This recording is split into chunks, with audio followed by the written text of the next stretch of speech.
여러분, 새해가 밝았습니다. 힘찬 2023년 새해가 밝았는데 주님 안에서 힘차고 복되고 날마다 거룩한 나날들이 이어지기를 간절히 소망합니다. 여러분은 새해에 어떤 소망을 각자 가지고 계십니까? 저에게도 새해에 소망이 한 가지 있습니다. 혹시 궁금하십니까? 네. 제게도 새해 소망이 있는데요. 왜 웃으시죠?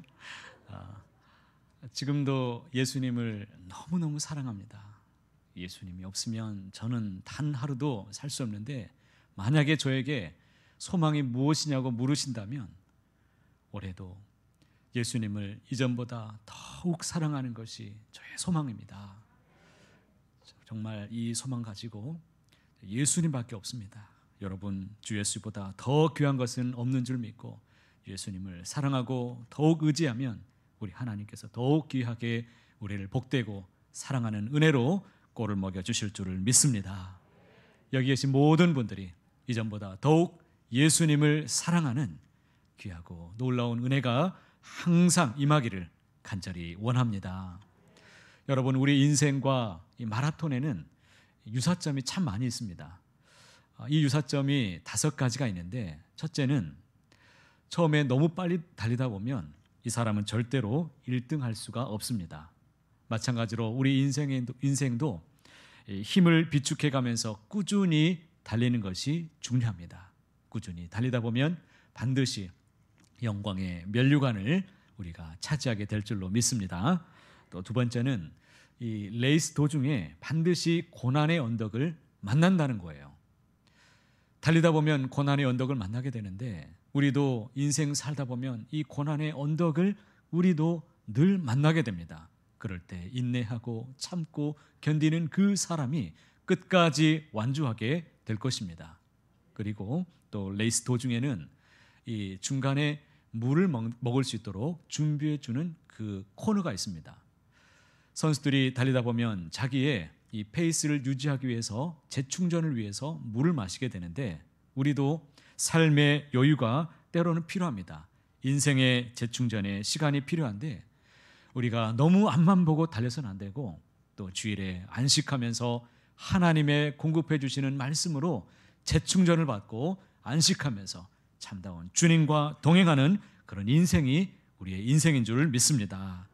그리고 네 번째는, 이 레이스에는 달리다 보면 선두 그룹에서 너무 멀리 떨어지다 보면 다시 만회하기가 참 어렵다고 합니다. 마찬가지로 우리 인생도 우리가 믿음의 공동체가 있는데, 함께 믿음 생활을 보조를 잘 맞춰서 함께 가는 것이 너무너무 중요합니다. 내가 너무 힘들어서 지쳐 있어서 내가 잠시 머물러 있다 보면 여러분, 다시 믿음 생활 회복하기가 얼마나 어려운지 모릅니다. 함께 갈 수 있도록 우리가 함께 믿음의 사랑으로 똘똘 뭉쳐서 어떤 자리에 있든지 어느 위치에 있든지 함께 끌어주고 인도하는 사랑의 공동체가 되기를 소망합니다. 마지막에는 이렇게 고된 훈련을 받은 그 선수들이 마지막까지 끝내 완주를 하게 되는 것을 보게 됩니다. 마찬가지로 우리도 하나님을 통해서 인생의 훈련을 받게 될 때 이 믿음의 경주를 끝까지 완주하게 될 것입니다. 이 마라톤에는 이 터닝 포인트가 있다고 합니다. 이 터닝 포인트가 뭐냐면, 달리다 보면 가장 지치는 이 절정의 시간이 바로 터닝 포인트입니다. 이 시간은 달릴 때에 선수들도 그렇게 고된 훈련을 받았음에도 불구하고 체력적으로 가장 이 숨이 넘어갈 듯한 인생의 최고의 절정의 시간이 다가옵니다.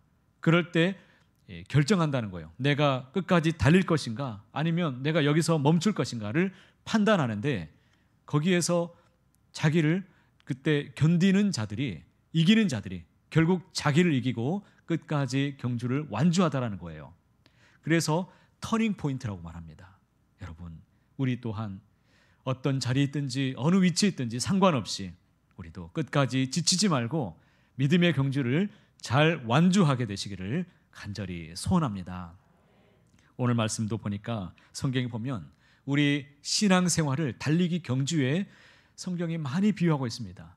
가장 대표적인 말씀이 고린도전서 9장 24절에 있는데, 이 말씀을 제가 읽어보면 운동장에서 다름질하는 자들이 다 달릴지라도 오직 상을 받는 사람은 한 사람인 줄을 너희가 알지 못하느냐.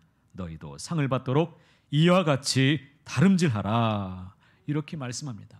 우리의 신앙생활을 운동장에서 펼쳐지고 있는 이런 달리기 경주에 비유하고 있는데, 사도 바울은 훗날 이 믿음의 경주를 완주하고 나서 그는 이렇게 고백했습니다. 디모데후서 4장 7절 말씀에 보면 나의 선한 싸움을 싸우고 나의 달려갈 길을 마치고 내가 믿음을 지켰다라고 그렇게 고백했던 것입니다.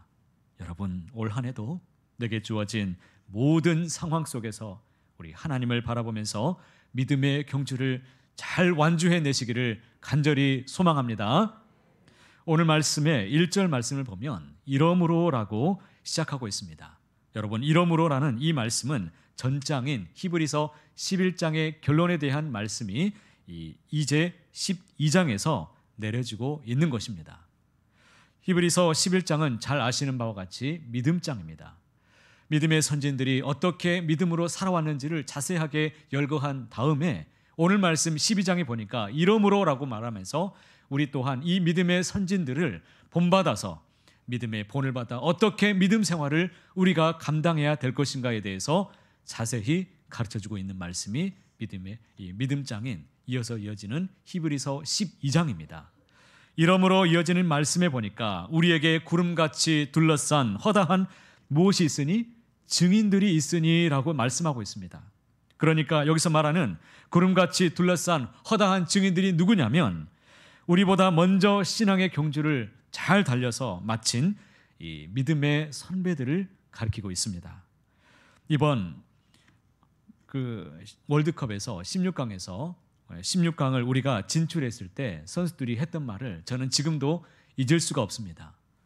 마치 서울에 있는 상암 경기장에서 뛰는 것 같았다라고 그들이 그렇게 외쳤습니다. 수많은 이 응원을 받으면서 그들이 홈에서 달리는 것과 같은 그런 힘을 받았다는 것입니다. 우리는 지금 인생의 레이스를 달리고 있습니다.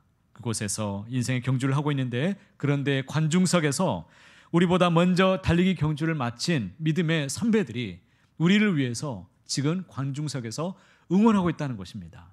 특별히 잊지 말아야 될 것은 주님이 우리를 위해서 응원하고 계심을 반드시 기억하시기를 바랍니다.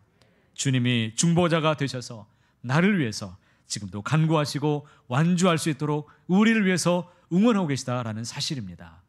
그러므로 주님을 생각하면서 더욱 힘을 내시기를 바랍니다. 여러분, 우리가 힘을 내기 위해서 필요한 것이 참 많이 있습니다.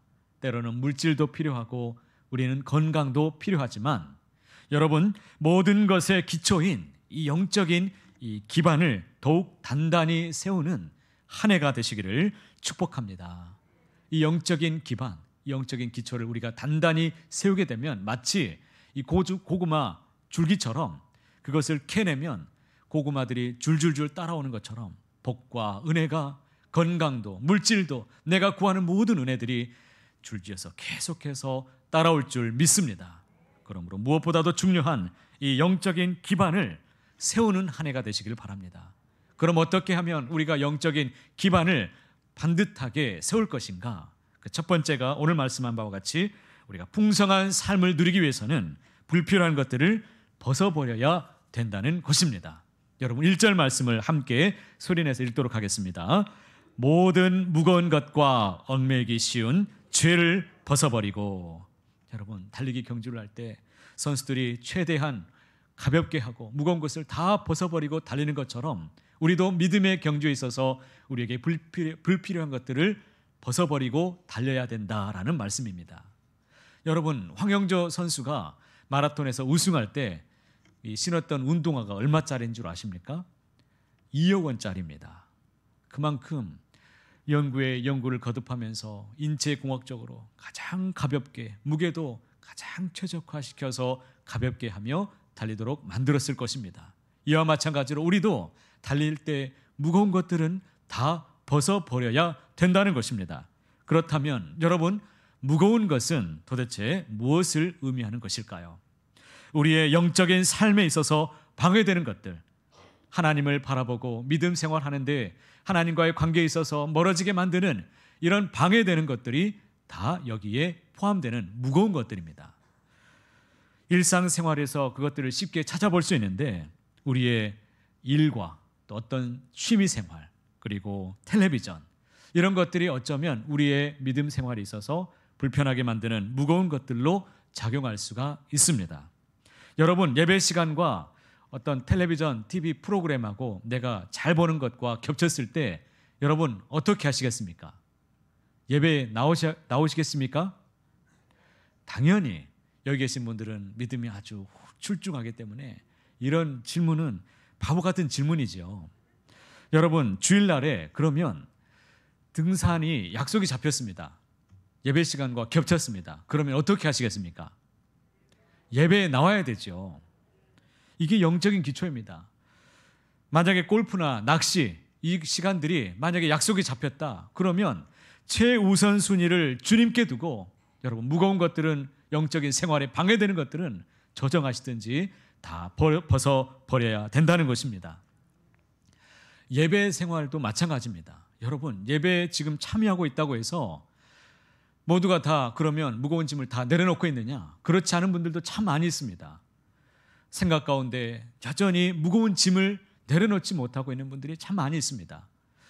저도 살다 보면 다른 사람의 일에 간섭하는 것을 우리는 뭐라고 부르죠? 세자로 오지랖 이렇게 말하고 그런 사람을 오지랖퍼라고 말하는데 저도 이런 오지랖하는 이런 게 조금 있는 것 같아요. 살다 보면 남의 일에 좀 간섭하고 싶고 내가 어떻게 무엇을 도와줄까 이런 것을 생각할 때가 있는데 제 아내가 많이 말립니다. 그래서 제지하고 그러지 말라고 그래서 제가 많이 참고 있는 경우가 참 많이 있는데 어떤 분이 예배를 드리는데 예배에 하나님께 집중하지 않고 예배 끝나고 나니까 일어서서 찬송하고 있는데 어떤 치마를 입은 분이 엉덩이에 이제 치마를 먹었습니다. 이제 그런 상황이에요.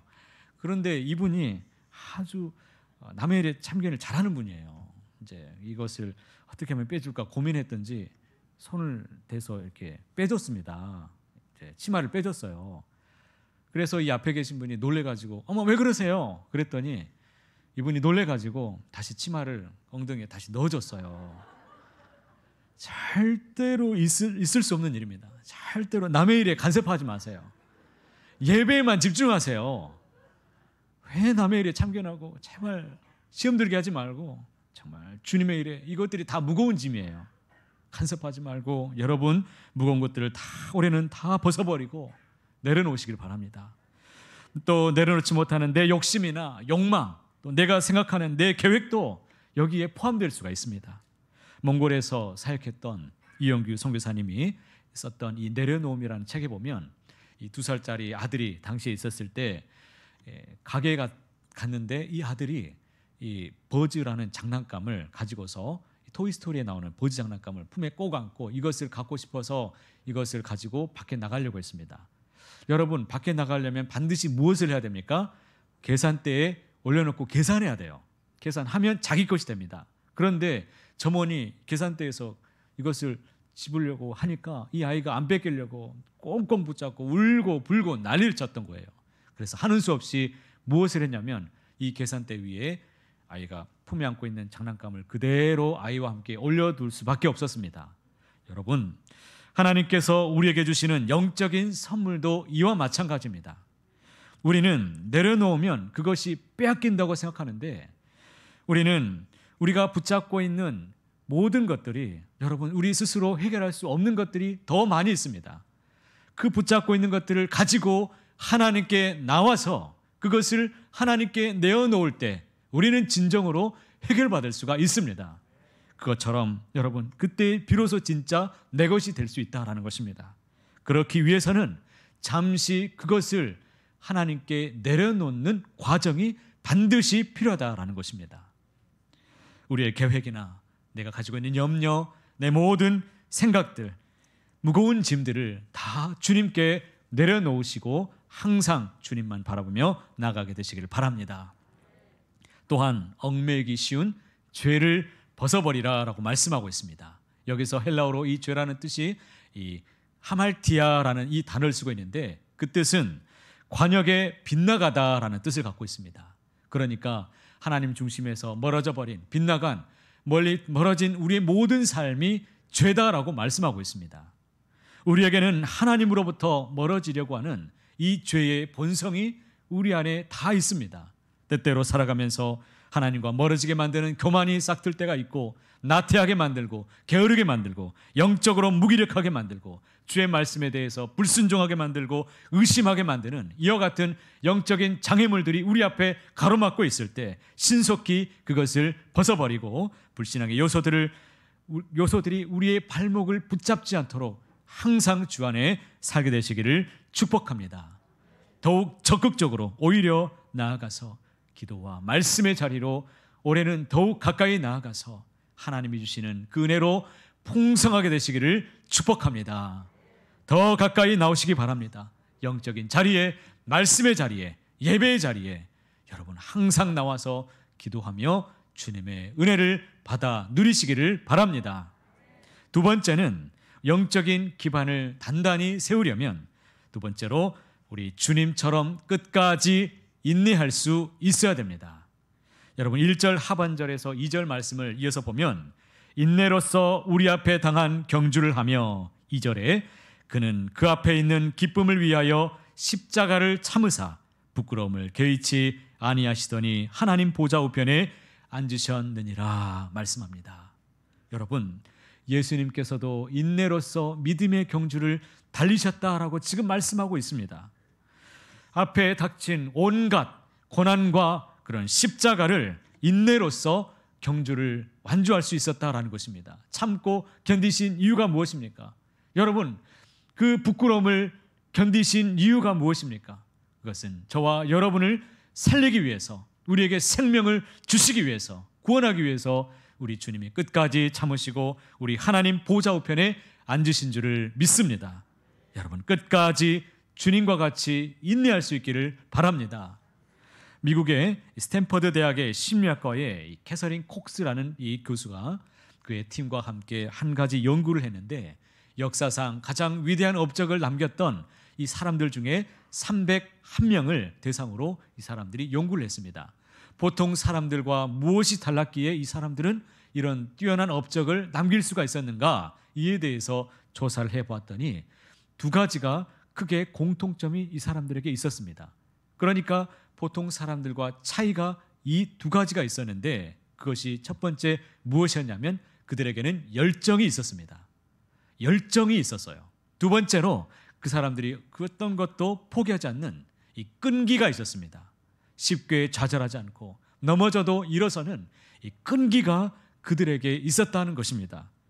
때때로 낮은 지능도 있었고 성격도 천차만별이고 어려운 환경에도 있었고 몸에 불구가 된 그러한 장애인도 있었습니다. 그러나 이 모든 장애도 불구하고 이 열정과 끈기를 가진 사람들을 도저히 그 장애물들이 이겨내지 못했다라는 것입니다. 막지 못했습니다. 요한복음 13장 말씀에 보면 예수님은 세상에 있는 자기 사람들을 사랑하시되 언제까지? 끝까지 사랑하셨다라고 말씀하고 있습니다. 이것이 바로 우리 주님이 가지셨던 우리를 구원하기 위한 주님의 열정입니다. 여러분 이와 같은 열정을 품으시기를 바랍니다. 때로는 힘들더라도, 때로는 넘어질지라도 다시금 일어서서 믿음의 열정을 가지고 인내로서 우리가 당한 믿음의 경주를 끝까지 완주하게 되시기를 소망합니다. 마지막으로 진정 예수를 바라보는 우리 성도님들이 다 되시기를 바랍니다. 진정으로 예수님을 바라봐야 됩니다. 2절 말씀에 보니까 함께 읽어보실까요? 믿음의 주요 또 온전하게 하시는 이인 예수를 바라보자. 할렐루야. 여러분 믿음이란 예수를 바라보는 것입니다. 어떤 상황에도 여러분 흔들림 없이 그 자리에서 예수님을 바라보는 것, 그것이 바로 믿음입니다. 저에게 또 한 가지 소원이 있습니다. 그 소원이 무엇이냐면 여러분 어떤 상황에도 흔들림 없이 예수님을 나의 구주로, 나의 주님으로 여러분 고백하는 성도님 한 분 한 사람 한 사람을 세우는 것이 저의 비전입니다. 어떤 상황 속에서도 내게 맡겨주신 이 영혼들이, 저와 여러분이 이 믿음의 고백, 신앙의 고백에서 떠나가지 않도록 흔들림 없이 여러분 주 안에 서는 그런 그날까지 항상 함께 믿음의 경주를 달려갈 수 있기를 소망합니다. 히브리서 기자가 이 히브리서가 기록될 당시에 그 상황을 보면 많은 사람들이 핍박과 환난 가운데 이루 말할 수 없는 고통이 있었습니다.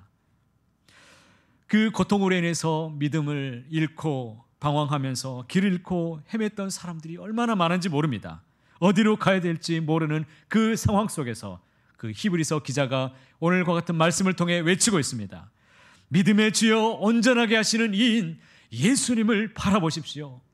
그 예수님을 꼭 붙잡으십시오. 인생이 떠내려가는 인생 되지 마시고 그 예수님을 붙잡으십시오. 예수님을 바라보면 살 길이 있습니다. 예수 안에 생명이 있습니다.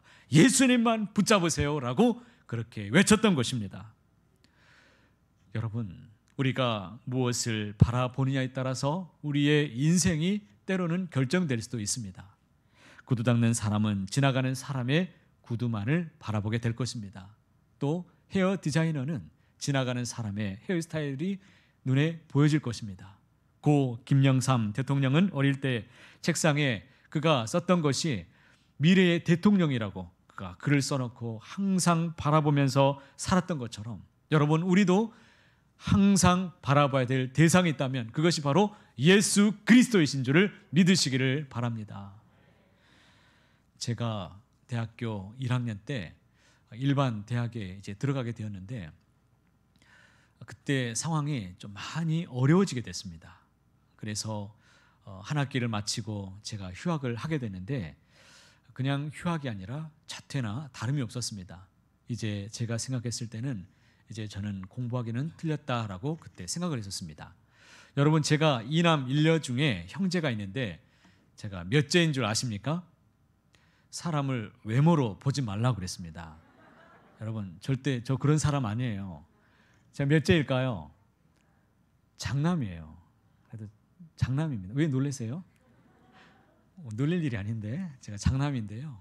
그래도 동생들을 위해서 제가 무언가를 해야 되니까 제가 학교를 그만두고 공장에 돈을 벌기 위해서 좀 들어가게 됐습니다. 그때는 집도 이제 뭐 다 뿔뿔이 흩어져야 되는 상황이었기 때문에 간신히 이 달동네 쪽방을 간신히 얻게 됐습니다. 거기에 남동생과 제가 좀 살게 됐는데 1시간 반쯤 버스를 몇 번 갈아타면 시골 마을이 있는데 거기에 공장이 있습니다. 거기에서 돈을 좀 더 준다고 하니까 거기까지 갔어요. 가서 무슨 공장이냐면 이 플라스틱 사출 공장입니다. 거기에서 물건을 금형으로 찍어내는 이제 플라스틱 물건들을 이제 만들어내는데 어떤 것들을 만들었냐면 이 청소기 손잡이. 여러분, 청소기 손잡이 중에 제가 만든 게 여러분 가정에 아마 있을 수도 있습니다. 그리고 또 어떤 걸 만들었냐면 이 빨래집게. 여러분, 빨래집게 우습게 여기면 안 됩니다. 이거 고난의 기술이 필요해요. 이 플라스틱을 찍어내는데 수작업이 반드시 들어가는데 이 쇳덩어리를 집어넣고 이 작업은 사람이 해야 돼요. 불량도 나오면 다시 만들어야 되고요. 이런 번잡함들이 있습니다. 여러 가지 옷걸이도 만들고 문고리도 만들고 많이 만들었습니다. 그러던 어느 날 제가 이제 저녁에 일하고 이제 아침에 집에 버스를 타고 가는데 제 또래 학생들을 이제 보게 된 겁니다. 책가방을 메고 이제 학교를 가는데 제가 하나님께 그렇게 기도했던 것 같아요. 하나님, 저도 공부하고 싶어요. 저도 공부하고 싶어요. 그렇게 공부하고 싶었습니다. 그래서 이런 마음이 들었어요. 그들을 바라보면서 나는 왜 이렇게 힘들게 내가 살아야 되느냐, 이런 고민을 하면서 일하러 왔다 갔다 하다가 어느 날이었는데 그때 아주 추운 겨울날이었어요. 그때도 너무너무 추웠습니다. 그 추운 겨울날 저녁에 그 공장에 이 플라스틱 이 원료가 있습니다. 원료가 들어가는 탱크가 있는데 그 탱크에서 이제 주입구가 나오는데 거기가 얼어붙으면 기계가 멈춥니다. 얼마나 추웠던지 기계가 꽁꽁 얼어붙었어요. 그래서 이 부탄 가스불로 거기를 녹여야 됩니다. 그렇게 한참을 녹이고 있는데 제 옆에 뭐가 있었냐면 분쇄기가 있었습니다. 불량품이 나오면 분쇄기에 이제 집어넣는 기가 있었는데 그 통 위에다가 누가 이 부탄가스 연료통을 거기다 올려놨어요. 제가 그걸 모르고 이제 이걸 불을 지피다가 이제 다 이제 녹인 것 같아서 움직이다가 그걸 잘못 건드려서 그 가스통이 이 분쇄기로 들어갔습니다. 순간 펑 하고 터졌는데 거기에 작업장에 일하고 있던 사람들이 다들 놀래가지고 저쪽을 바라보는데 제가 불을 비추고 있는데 제가 어떻게 됐겠습니까? 만약에 그 가스액이 저에게 쏟아져 나왔다면 아마 저는 이 자리에 없을 수도 있습니다. 아마 큰 화상을 입었을 수도 있습니다. 남의 일이라고 그냥 너무 편안하게 듣고 계시는데요. 웃을 일이 아니에요. 저는 죽는 줄 알았습니다. 그런 상황에 있었고 제가 이제 그 바닥을 좀 닦으려고 밀걸레를 가지고 이제 거기를 닦는데 보니까 이것이 저를 사이에 두고 십자가로 터졌습니다. 저를 사이에 두고 십자가로 터져서 제가 살았던 거예요. 만약 터져서 제 몸쪽으로 사방으로 흩어져 터졌다면 저는 아마 이 자리에 없었을 것입니다. 제가 그 자리를 닦다가 주저앉아서 그날 얼마나 하염없이 울었는지 몰라요. 마치 수도꼭지를 틀어놓은 것처럼 계속해서 눈물만 났습니다. 저는 몰랐어요. 저는 제 마음속에서 너무 낙심이 커서 예수님을 저 멀리 계속 밀어내고 있었던 겁니다.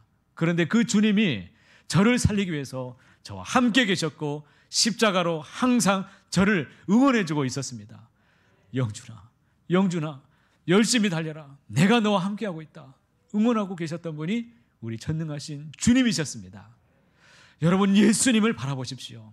때로는 우리 앞에 가로막혀 있는 근심과 걱정이 우리 앞에 가로막혀 있을 때 그것을 보면 자꾸 우리 현실이 캄캄하게 보여집니다. 그때 그 순간에 눈을 들어서 전능하신 우리 하나님이 살아계심을 믿으시고 그 주님을 바라보십시오. 그것이 바로 믿음입니다.